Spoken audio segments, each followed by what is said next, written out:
I speak to Russians who are involved in the Kursk operation, from what they have gathered from an evaluation of the personnel, of the equipment, etc., that they've captured and destroyed in Kursk, this amalgam of Ukrainian military units, 18 in total so far, maybe more coming in, was organized and trained to the most modern NATO standards, using communications capabilities, incorporating artificial intelligence into their scheme of maneuver in a way that Ukraine has never done before, in a way that is 100% reflective of current NATO doctrine. If I'm right, NATO and the United States invaded Russia.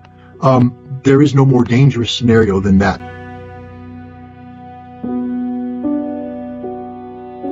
By the end of the second week, the advance of the armed forces of Ukraine in the Kursk region had slowed down, but it did not stop. The Russian command transferred reserves to the breakthrough zone, which blocked the directions for the offensive along the main roads, according to Medusa. The armed forces of Ukraine are trying to attack the Russians from the flanks. The Ukrainian command also continues to pull up reserves across the border. Judging by the known numbers of the connections involved, all the reserves that the armed forces of Ukraine were able to accumulate in the summer have been transferred to the Kursk region. However, these brigades are probably not fully introduced into the breakthrough, as most of them are represented by separate battalions. At the same time, even the units from brigades that were active at the front until the last moment remained active at the front and were not preparing for an offensive in the rear. They arrived on the Kursk front as well. Medusa reports that these decisions likely mean that the Ukrainian command considers the northern border the main operational direction and does not prepare major strikes on other parts of the front. In this case, the purpose of the operation is simple: to press until the armed forces of the Russian Federation stop the offensive in the Donbas and transfer troops to Kursk. It, however, as stated expressly by the article, is simply not happening. To the contrary, the Russian offensive in the central part of Donbas has only intensified. So in today's video, I'm going to give you a brief Frontline update, followed by a very enlightening article which interviewed several Western military experts about this Ukraine incursion into Kursk region. And each of these experts, and there were 10 experts to be exact, would ask this same question: what is the likely impact of current Ukrainian military incursions into the Russian Kursk region on the broader Ukraine war? And every single one of these Western experts came to a similar conclusion, even in spite of the obvious pro-Ukrainian bias that some of them had. So let's get into today's video. On the Kursk front, the Russian armed forces managed to create from the units of the 810th Marine Brigade of the Black Sea Front and individual units of the Special Forces ambushes along the main road leading from the city of Sudza to the west, east, and north captured by Ukraine. In this clip, you will see a soldier from the 810th Marine Brigade boasting of captured Ukrainian vehicles and equipment in Kursk. Я не знаю, видно меня, нет, слышно, ебать. Но мы впиздили только что хаммеру этих пидоров, ебать. Здравия желаю, блядь, мы из России. Черноморский флот 810-я, блядь. The Sudza-Kursk highway was blocked in the area of Martinovka, which Russia managed to recapture from mobile groups of Ukrainian infantry in the first days of the battle. After the capture of the eastern part of Sudza, the Ukrainian military are trying to bypass positions near Martinovka from the east. As of the evening of August 16th, they had not been able to do it. The Sudza-Logov road is blocked by a barrier of the Russian armed forces near Malaya Lokny. However, the armed forces of Ukraine managed to bypass the obstacle in the rough terrain between Sudza and Koronevo. The breakthrough of Ukrainian armored groups was stopped near Safanovka, 15 kilometers from Rysyk-Legov Road, which supplies all border areas west of Sudza. If the armed forces of Ukraine cut this supply line, the defense of the Russian armed forces from Kursk to Koronevo may weaken. The armed forces of Ukraine are already trying to break through along the border west of Sudza in order to expand the bridgehead and get additional roads for its supply. Here, Ukrainian units occupied the village of Nazapnoye, south of Koronevo, and tried to move in the direction of Glushkovo and the neighboring Ketkino border outpost. Another blow was planned east of Sudza in order to expand the bridgehead and create a reliable flank for the offensive on Logov. But the Ukrainian army could not make their way to Belaya district center, suffered losses in equipment, and therefore occupied the defense near the Sel River near the villages of Splyannoye and Kamzinoye. Medusa reports that the dynamics of the operation will depend on what reserves both sides consider it possible to transfer to the Kursk front. Obviously, it reads, the Russian command will prefer to use troops from the central part of Donbas least of all. Likely, the Kharkiv front will be one of the donors of forces and means for the groups of both armies in the Kursk region.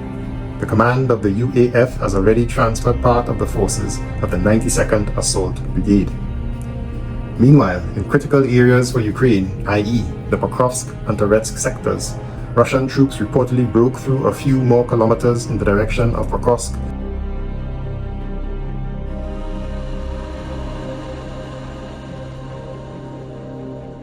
which is the most important logistics center for the Ukrainian army in Donbas and neighboring Selidovo.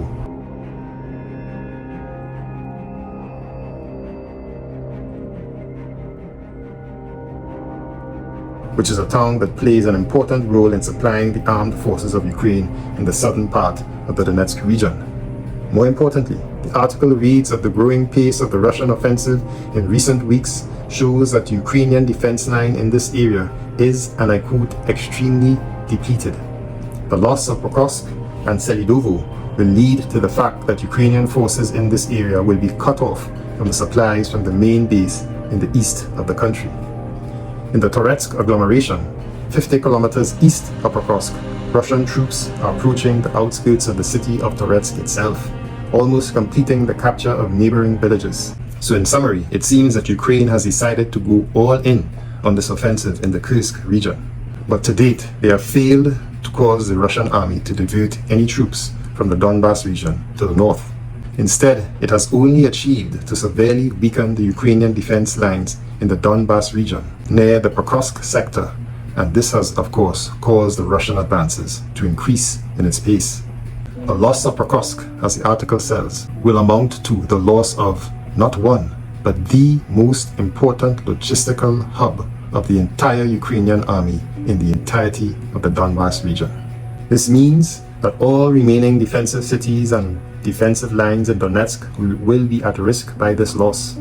These are the stakes that Zelensky has gambled with by taking elite soldiers from that sector and sending them into cow country area of Russia in Kursk, just to capture farming villages and get media headlines. They have failed to reach near the Kursk nuclear power plant and thus have secured nothing of worth militarily or politically, save for temporary embarrassment of President Putin and some short-lived morale boost for a flailing army. And it seems my conclusion is equally shared by each of the 10 Western military experts in this article. Monica Duffy-Toft, Professor of International Politics and Director of the Center for Strategic Studies at the Fletcher School of Law and Diplomacy. She thinks that the impact of Ukraine's military incursion into Kursk region is going to affect two axes of interest, one material and one psychological. Materially, Ukraine may be able to temporarily degrade Russia's ability to launch missile attacks against Ukrainian targets. But in material terms, not much can be expected in terms of lasting impact. Ukraine will be forced to retreat from Russia and its surviving troops and equipment will be redistributed after rest and refit to other critical areas of Ukraine's front with Russia. On the psychological axis, we can expect the most impact, she says. Putin's legitimacy as a great leader has been damaged, she claims, and she is of the view that no Russian leader can afford to preside over the loss of Russian territory, even temporarily, and survive with their reputation intact. That said, she goes on to say that Putin has unprecedented control over Russian media, and therefore the psychological effect will be most felt by Ukraine and its allies, as it will serve to alleviate attention fatigue in the global sphere. Now personally, I do wonder how her analysis about Russia's leaders unable to maintain their reputation in spite of temporary territorial losses, how that accords to what happened in World War II, where Russia gave up, or the Soviet Union I should say, gave up large swaths of territory to wear out the Wehrmacht, or the German army, before counterattacking and marching all the way into Berlin. I wonder, did that retreat and temporary loss of territory cause any reputational damage to the Soviet Union's leaders back then? I doubt. Next up is Ivan Eland, director of the Independent Institute Center on Peace and Liberty. He says that although Ukraine insisted that its intent is not to hold captured Russian land, one might then ask what the purpose of the incursion serves. It may have been designed to shock Russian leader Vladimir Putin about Russia's vulnerability, but prior raids or attacks on Russia and Crimea have already so demonstrated. He then asks the question that we are all asking in this quote: conducting offensive operations is usually more costly in personnel and equipment than being on the defense. Is it worth it for Ukraine to divert forces from already thin defense lines to go on a risky offensive with only nebulous benefits? Russia's offensive, he says, is already making headway, and because Russia outnumbers and outguns Ukraine, it may not need to denude its attack forces in Ukraine to defend Russian territory in the north. Ukraine indeed may desire to occupy Russian territory to eventually trade Ukrainian-occupied Russian territory for Russian-occupied Ukrainian land in any truce negotiations, but Ukraine risks being surrounded by superior forces. So I don't intend to read every single response word for word, save for the response from Professor John Mearshreimer, who is by all accounts the heavyweight of all these military Western experts. Mark Espicos, a Eurasia Research Fellow at the Quincy Institute for Responsible Statecraft, response seems to suggest that Kursk offensive had already failed to meet its objective. He said it seems that the purpose was to exploit Russia's thinly manned border defenses to siege large swaths of land, including the Kursk nuclear power plant, within the first 48 to 72 hours, presenting Moscow with a fait accompli that can be used as a bargaining chip to quickly force a ceasefire and potentially set the stage for peace talks on Ukraine's terms. But, and I quote, Russia appears to have thwarted the AFU's attempt to significantly expand its initial bridgehead, and Ukraine lacks the long-term capacity to hold even the modest territory that it is currently contesting, and note the word modest.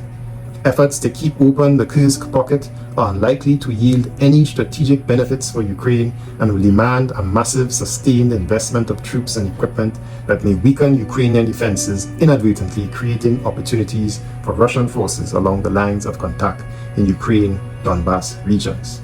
So you can get the gist of all these responses as they all come to the same or similar conclusions. But let me read to you this response from Professor John Mearshreimer, which accords most notably to my conclusions. Ukraine's invasion of Kursk is a strategic blunder which will accelerate its defeat. The key determinant of success in a war of attrition is the casualty exchange ratio and not capturing territory, which Western commentators obsess over. The casualty exchange ratio in the Kursk offensive decisively favors Russia for two reasons. First, it has caused relatively few Russian casualties because Ukraine's army effectively overran undefended territory. Second, once alerted to the attack, Moscow quickly brought a massive air power to bear against the advancing Ukrainian troops, who were in the open and easy to strike. Unsurprisingly, the attacking forces lost many soldiers and a huge proportion of their equipment. To make matters worse, Kiev removed top-notch combat units from the front lines in East Ukraine, where they are desperately needed, and made them part of the Kursk strike force. This move is tilting the already lopsided casualty exchange ratio on that critically important front further in Russia's favor. It's no wonder, he says, given what a foolish idea the Kursk incursion is, that the Russians were caught by surprise. Now, everything Professor John Mearshreimer says is corroborated by the Frontline report that I read out at the beginning of this video. Kursk evasion has already failed, and it will turn out to be Ukraine's undoing.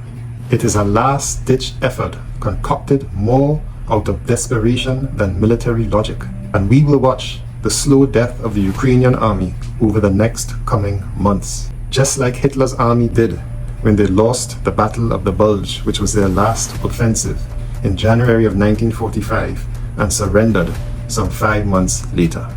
And even in the widely biased pro-Ukrainian Western media articles, you still see them scratching their heads at the illogicality of this Kursk offensive. I'm about to read to you an excerpt from a CNBC article that came out today. While the first week of the offensive appears to have been successful for Kiev from a military and political perspective, it still entails significant risks, adding that it is crucial to watch whether the Ukrainian forces can manage to hold the occupied territory and, if needed, pull back troops and equipment with minimal losses. The offensive is being carried out by experienced troops with advanced Western equipment that appears to have been pulled back from the front lines in Ukraine. Their loss would have negative implications for the country's defensive capabilities and could backfire politically, especially if the outcome of the incursion is perceived to be unworthy of the losses. And as to these negative implications that the article claims that the Kursk offensive can have on the defensive lines for Ukraine in the Donbas, you get it straight from the horse's mouth from this excerpt in a Politico article. But while the successes of the surprise Kursk operation boosted Kiev's morale, Russian forces are striking back, capturing more territory around Ukraine's Donetsk region. Since Ukraine launched the Kursk offensive, and this is a quote from Ivan Sekach, a spokesperson for the Ukraine's 110th Mechanized Brigade, currently deployed in the Pokrovks district, and what he says here reveals Kiev's grave mistake. He said, and I quote, "I would say things have become worse in our part of the front. We are getting even less ammo than before, and the Russians are relentlessly pushing." The enduring question is, what is all this for? What is the end game? Yes, it's a huge embarrassment for Vladimir Putin, but they're sending some of their best equipment deep into Russia. And I'm sure in the back of the minds of these troops is the question of what ultimately are we going to achieve? And we still don't know the answer to that.